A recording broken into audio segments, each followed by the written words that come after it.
नमस्ते मित्रों, मैं डॉक्टर धनाजी कुट्टे आपके सामने एक नया वीडियो लेकर आप प्रस्तुत हुआ हूं। विषय है संज्ञा विकार लिंग, जिसे अंग्रेजी में जेंडर कहते हैं। कक्षा 10वीं के सभी छात्रों को यह वीडियो बहुत महत्वपूर्ण है। लिंग के अंतर्गत लिंग की परिभाषा, लिंग के दो प्रकार, लिंग परिवर्तन के नियम, पुल्लिंग की पहचान, स्त्रीलिंग की पहचान,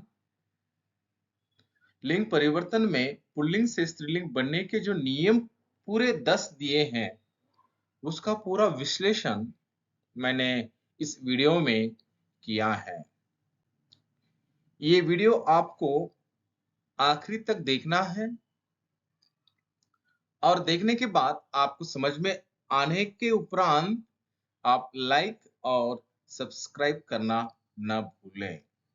चलो तो देखते हैं लिंग। लिंग का शाब्दिक अर्थ है चिन्ह। व्याकरण में इसे स्त्रीलिंग पुल्लिंग के भाव का भेदक माना जाता है, यानी स्त्री तथा पुरुष का भेदक माना जाता है। मैं लिंग की परिभाषा आपके सामने रख रहा हूं। संज्ञा के जिस रूप से उसके पुरुष जाति या स्त्री जाति के होने का पता चलता है, उसे लिंग कहते हैं। दोस्तों, इसमें दो बातें महत्वपूर्ण हैं। पुरुष जाति तथा स्त्री जाति का होना हमें पता चलता है, उसे लिंग कहते हैं। हिंदी भाषा में मूलतः दो ही लिंग है, जिसे हम लिंग के भेद के अंतर्गत देख रहे हैं। पुल्लिंग, पुल्लिंग की मैं परिभाषा आपके सामने रख रहा हूं। पुरुष जाति का बोध कराने वाले शब्दों को पुल्लिंग कहते हैं, जैसे लड़का, बंदर, शेर, बैल, नौकर, अध्यापक, भाई, पिता आदि। सभी पुल्लिंग जाति का बोध कराने वाले शब्द पुल्लिंग के रूप में हमारे सामने आते हैं। मैं अब स्त्रीलिंग के रूप को आपके सामने रख रहा हूं। स्त्रीलिंग, स्त्री जाति का बोध कराने वाले शब्दों को स्त्रीलिंग कहते हैं, जैसे लड़की, बंदरिया, शेरनी, गाय, नौकरानी, अध्यापिका, बहन, माता आदि।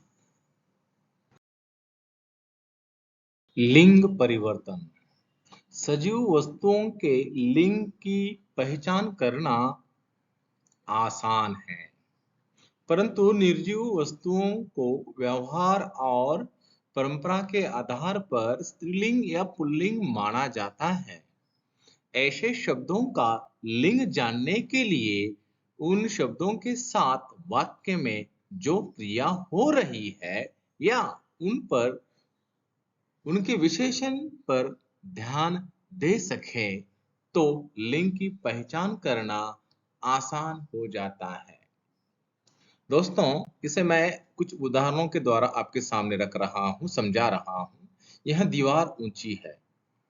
इस वाक्य में ऊंची है यह क्रिया है, इससे पता चलता है, ऊंची है, इससे पता चलता है कि दीवार स्त्रीलिंग के अंतर्गत आता है। पर्वत ऊंचा होता है। पर्वत कैसे होता है? ऊंचा होता है, यानी कि पर्वत की विशेषता ऊंचा शब्द दिखा रहा है, यह पुल्लिंग के अंतर्गत आता है। सोना महंगा हो गया है। सोना कैसा हो गया है? महंगा हो गया है। यह विशेषण से समझ में आ रहा है कि यह पुल्लिंग है। चांदी महंगी हो गई है। चांदी कैसी हो गई है? महंगी हो गई है। मूलतः चांदी स्त्रीलिंग के अंतर्गत आती है।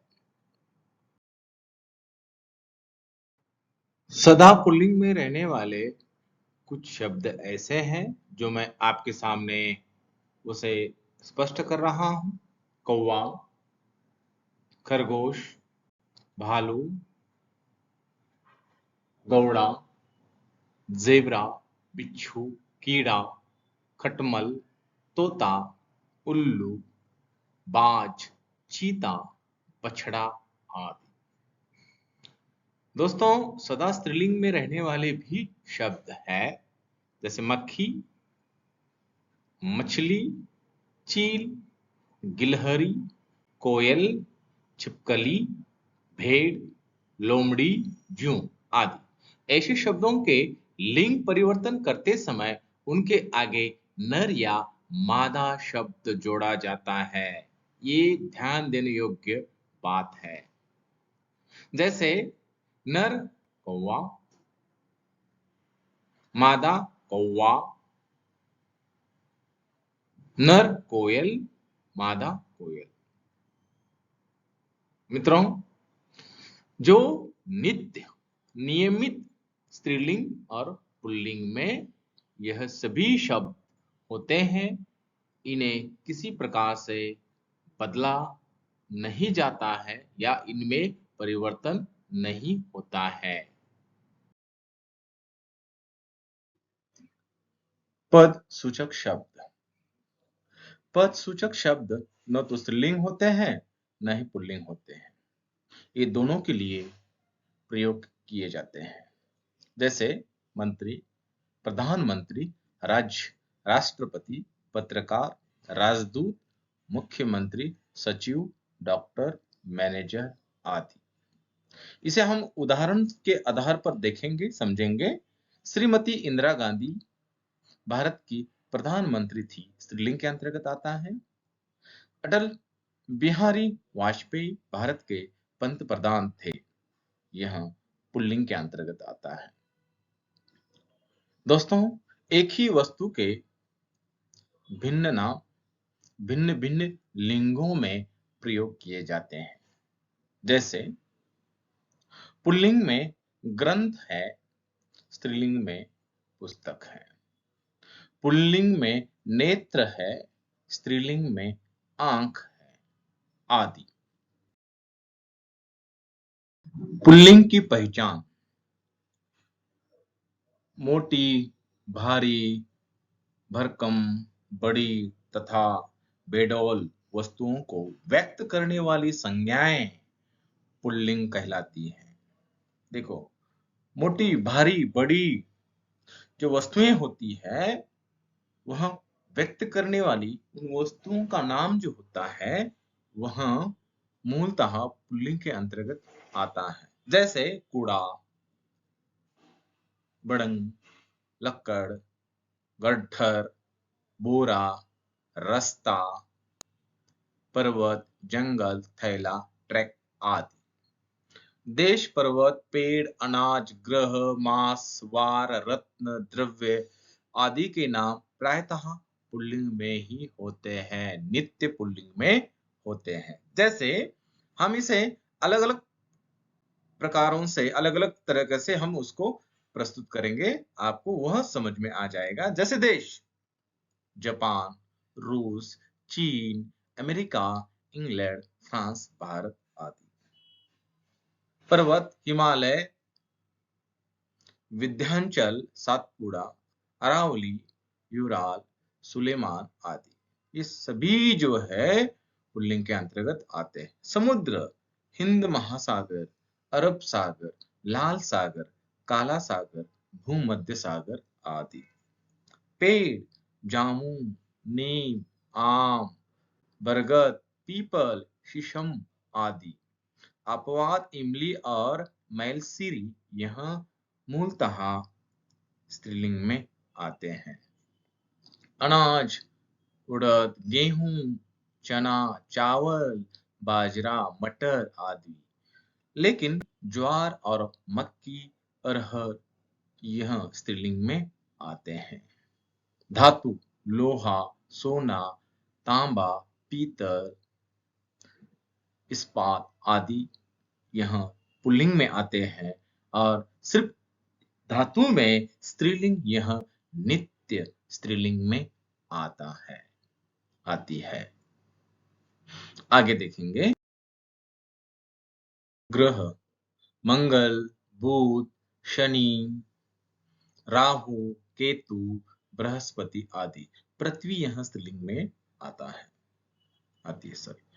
मास मार्च, जून, अगस्त, चैत्र आदि। जनवरी, फरवरी, मई, जुलाई स्त्रीलिंग में है ना आती है। वार सोमवार, बुधवार, शुक्रवार, शनिवार आदि यह पुल्लिंग में आते हैं। रत्न, हीरा, पन्ना, मुखराज, नीलम, मूंगा आदि पुल्लिंग में आते हैं। द्रव्य दूध, पानी, तेल, घी, पेट्रोल आदि यहाँ सभी द्रव्य पदार्थ जो है मूलतः पुल्लिंग में आते हैं, लेकिन चाय, कॉफी, लस्सी आदि स्त्रीलिंग में आते हैं। दोस्तों, लिंग परिवर्तन पुल्लिंग से स्त्रीलिंग बनने के नियम बहुत महत्वपूर्ण और लिंग के अंतर्गत जिसे मैं कहूं तो लिंग का आत्मा ही यह लिंग परिवर्तन है। उसके पूरे 10 नियम दिए गए हैं। इन उदाहरणों के आधार पर उदाहरण के साथ मैं आपको बड़े सड़कता से आपके सामने समझा रहा हूं।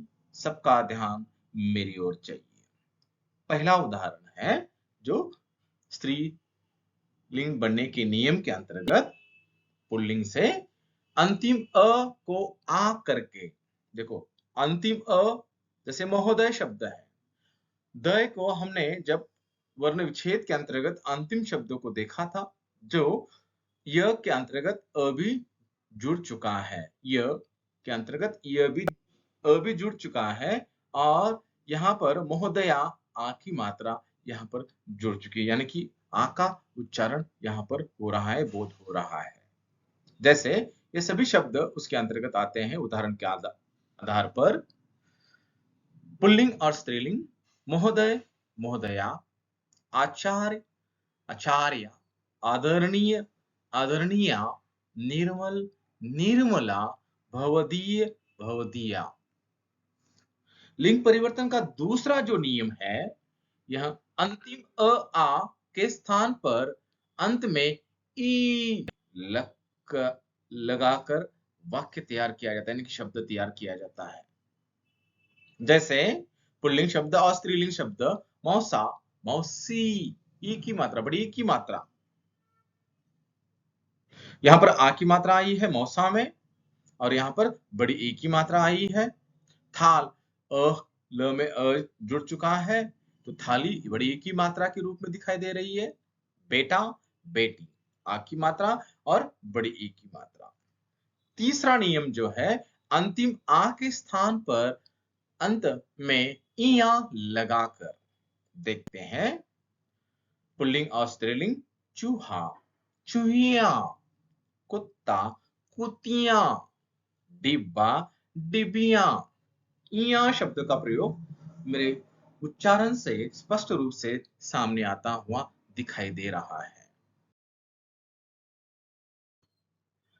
चौथा, अंत में इन लगाकर स्त्रीलिंग और पुल्लिंग के अंतर्गत नाती, नातीन, इन, पुजारी, पुजारीन, साम, सापीन। पांचवा नियम है अंत में आइन लगाकर चौबे, चौबाइन, ठाकुर, ठाकुराइन आदि। छठवां नियम है अंतिम अक के स्थान पर अंत में इका लगाकर स्त्रीलिंग शब्द कैसे बनते हैं। गायक, गायिका, इका, इक्का लगाकर। शिक्षक, शिक्षिका, इक्का लगाकर, यानी कि ये छोटी ई की मात्रा है, छोटी ई की मात्रा यहाँ पर लगी है और ई छोटी ई है तो इक्का शब्द लगाकर भी नियम के अनुसार इस प्रकार से शब्द बने हैं। सातवां नियम जो है लिंग परिवर्तन के अंतर्गत अंत में आनी, आणी लगाकर, जैसे जेठ, जेठानी, सेठ, सेठानी, नौकर नौकरानी। 8वां जो नियम दिया गया है, अंतिम आन को अति और वान को वथी करके। पुल्लिंग श्रीमान श्रीमती, गुणवान गुणवती आदि। 9वां जो नियम दिया गया है, अकारांत शब्दों के अंत में नी जोड़कर, शेर शेरनी, ऊंट ऊंटनी आदि। और 10वां जो नियम है, बड़ी ई के स्थान पर इन्नी लगाकर, जैसे स्वामी स्वामिनी आदि। मित्रों, लिंग आपको समझ में आया होगा। मैं जल्दी ही और एक दूसरा वीडियो लेकर आ जाऊंगा, और तब भी आपको मैं एक नए ज्ञान के रूप में, नए विषय के रूप में आपके सामने प्रस्तुत हो जाऊंगा। विशेष रूप से धन्यवाद।